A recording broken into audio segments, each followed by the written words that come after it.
Previous videos in the SYSQ process describe the full process as a learning loop.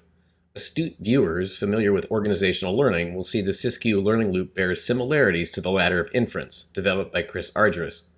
This short video will help explain the similarities and why skillful understanding of both the ladder and the SYSQ process provides additional power for facilitating learning.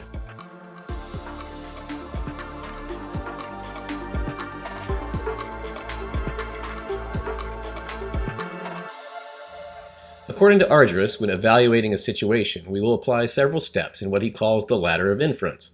My colleague, Craig Weber, cogently describes this ladder in practical terms in his book, Conversational Capacity. Let's start with the world, what we might call reality. Because I'm alive, I experience the full complexity of the world. This experience contains directly observable data. This data is all the sensory input available. It may be what's happening currently, it may be an accumulation of experience over long periods of time.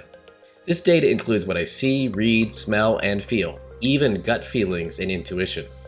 An example, I was at the gym doing supersets where I needed multiple pairs of dumbbells for consecutive exercises. I had one set I needed in front of me, but couldn't find the other pair I needed on the rack. I noticed the guy next to me had that pair. Back to the ladder.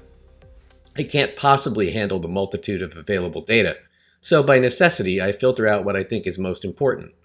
I pay attention to some things, I ignore others. What I choose to focus on is determined by my life experience. As a statistician, I will likely pay attention to different information than a cop. The cop will likely pay attention to something different than a plumber, etc.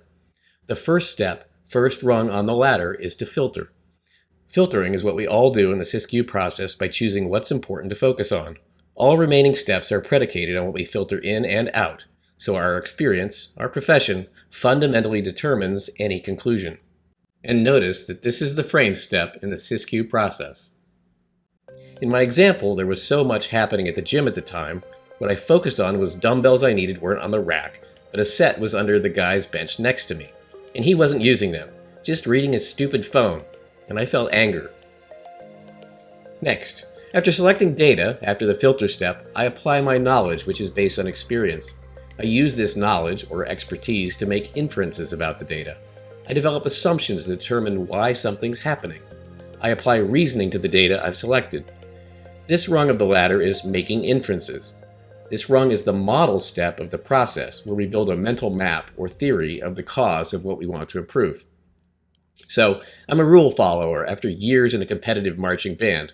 My inference was this guy wasn't following the rules of replacing weights when done, which is why I didn't have the weights I needed. Finally, based on these inferences, assumptions, and beliefs, I will develop a position. Taking a position is the top rung of the ladder of inference. What I think about a situation and often what I should do. In other words, at the top of the ladder we develop a strategy, plan. This is the solve part of the SYSQ process.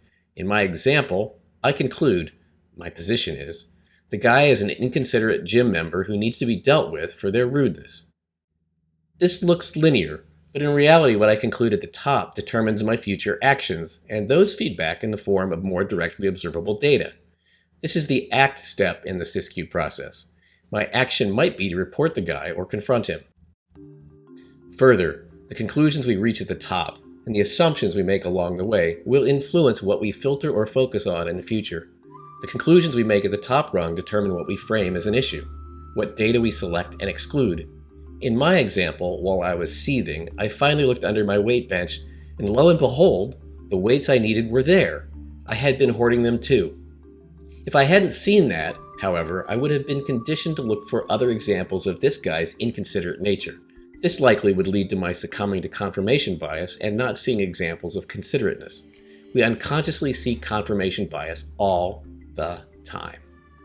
This is the learning loop more broadly applied. The ability to double loop, which we'll discuss in the next video, is the ability to use the steps of the ladder to change what we value and focus on, and the inferences we make along the way.